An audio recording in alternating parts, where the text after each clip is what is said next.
So today my auxiliary work floodlights came in today. These are $19 on Amazon, and today I'm going to integrate these into my rear bumper and make these into reverse lights. And I'll take you guys along the process. I'll make my own wiring harness and I'll show you guys how to do it yourselves. For $19, hopefully these hold up. For the price of like $20, $30, you can make your own reverse lights that work pretty well. So let's go ahead and get right into it. First, we're going to need to go to the store to get an inline fuse and a relay. So let's go ahead and do that. Alright, so you're going to need a inline fuse holder. I like to get the one with the cover on it, as well as a relay here. 4-pin will work fine. 30 amp, 12 volt should work also.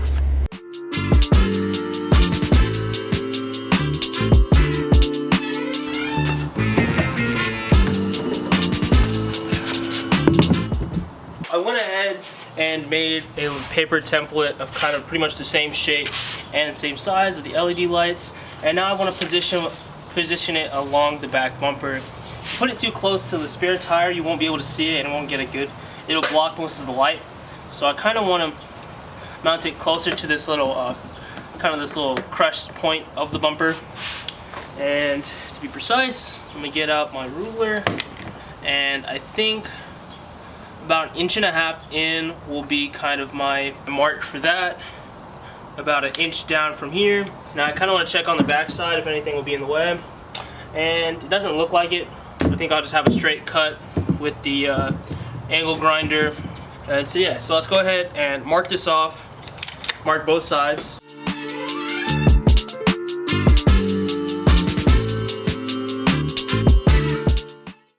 Alright, so I took off this plate so I can cut out this section of the light, or at least trace it out onto my bumper. If I cut out this big size, then the flush mounting system won't work effective. Now I'm going to trace this out onto the bumper and then start cutting. An angle grinder is probably not the correct tool to use to cut this plastic, but my Dremel tool sucks ass and this is all I have left. So go ahead and don't forget, put on your eye protection and just get to cutting.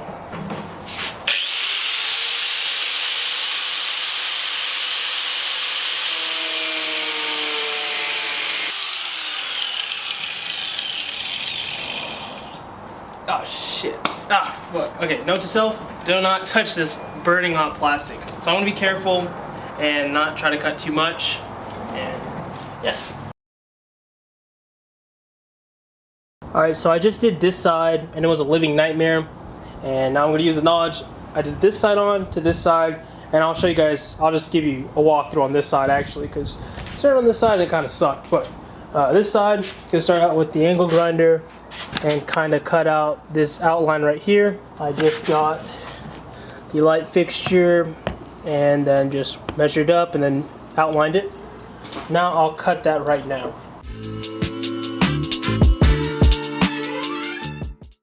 Now I have this general outline right here. I like to get a screwdriver, a really sharp flathead screwdriver, and just kind of drive it into the corners here. It's kind of like a chisel, like if you're familiar with woodworking.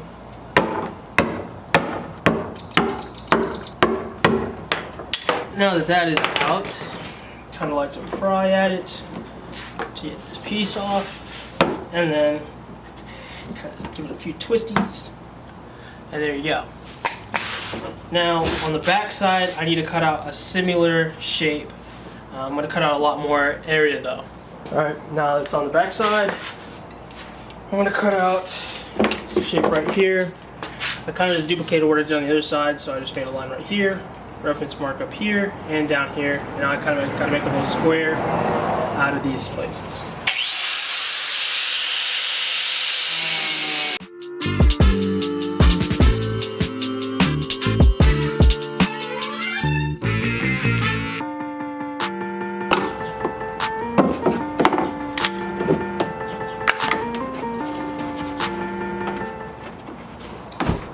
Now I'm just going to line up this faceplate, get my Sharpie, and then mark off where the holes need to be.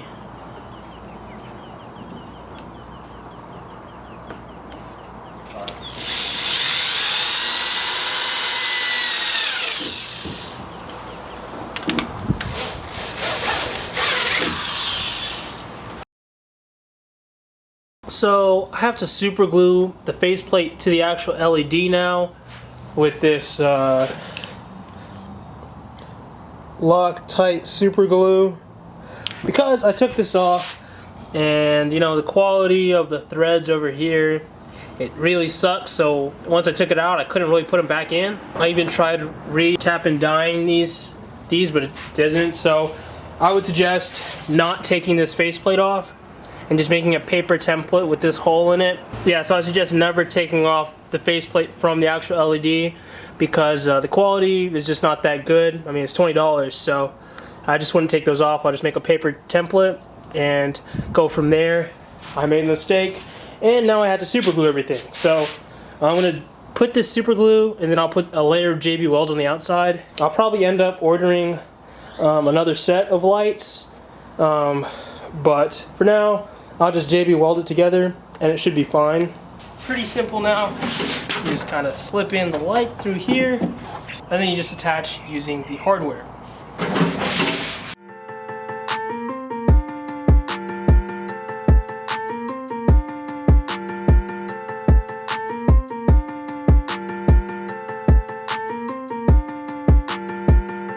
Japan!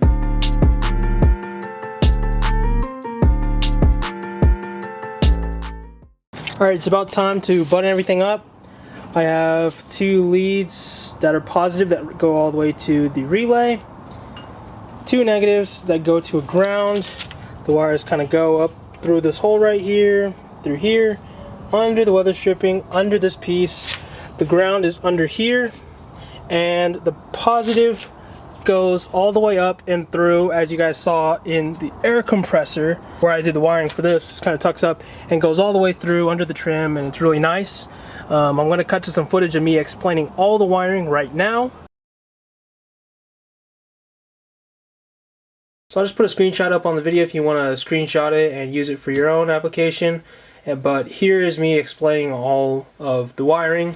So you have your 4-prong relay right here. And on the bottom, if you look at yours, you'll see 4 numbers: 87, 86, 30, and 85. 85 goes to ground, so just ground that to the body of the Jeep or wherever you want. Just has to be a solid ground. 30 is the power from the battery.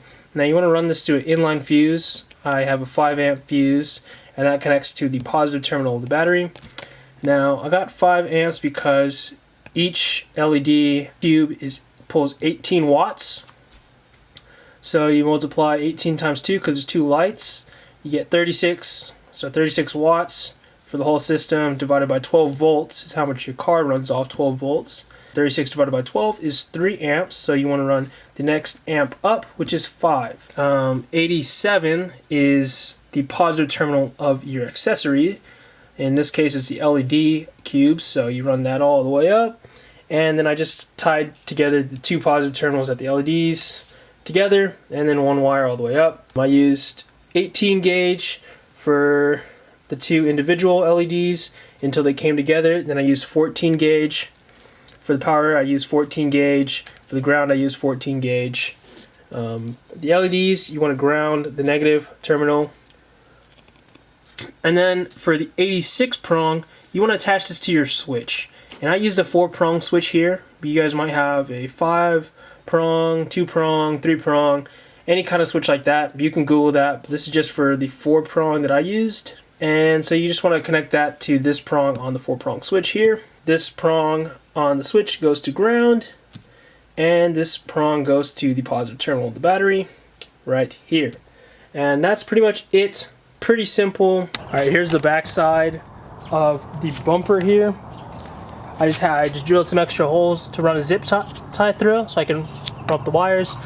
And I put these female and male connectors here, so just in case one of my lights breaks or I decide to go with a different kind of light, I can just switch it out at the connector, and I don't have to cut wires and stuff like that. It'll be much easier.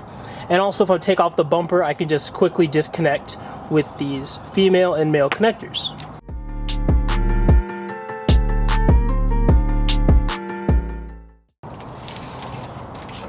Alright, I'm going to go ahead and bolt this thing up, and it comes off with 6 16mm bolts that go across the back, but it's really simple. I don't really got to show you guys. Really easy.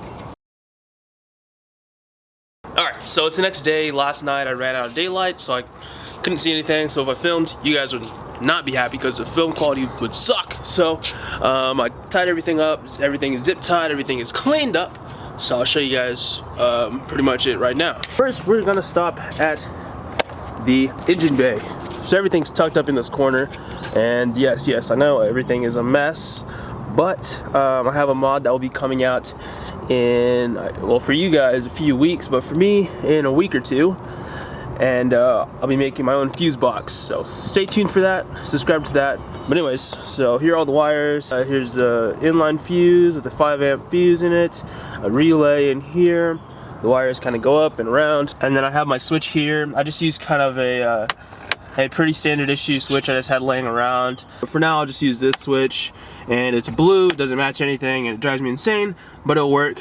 Anyway, so the wires are routed down the trim here. I need to find some push pins for this, so if you have a link that you can send me for the replacement push pins for this, I would appreciate it. Runs all the way down the back, up through here, and down the back. It runs down here, tucks into this plastic piece, and runs down this wall right here, down through a hole right there. There's a drain hole, and then it splits off to the respective lights.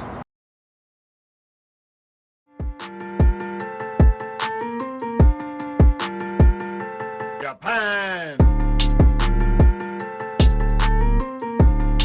Alright guys, these LEDs are super bright, so that will be the end of the video. I hope you guys enjoyed the video.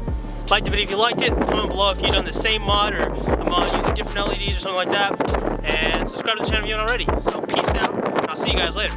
Peace.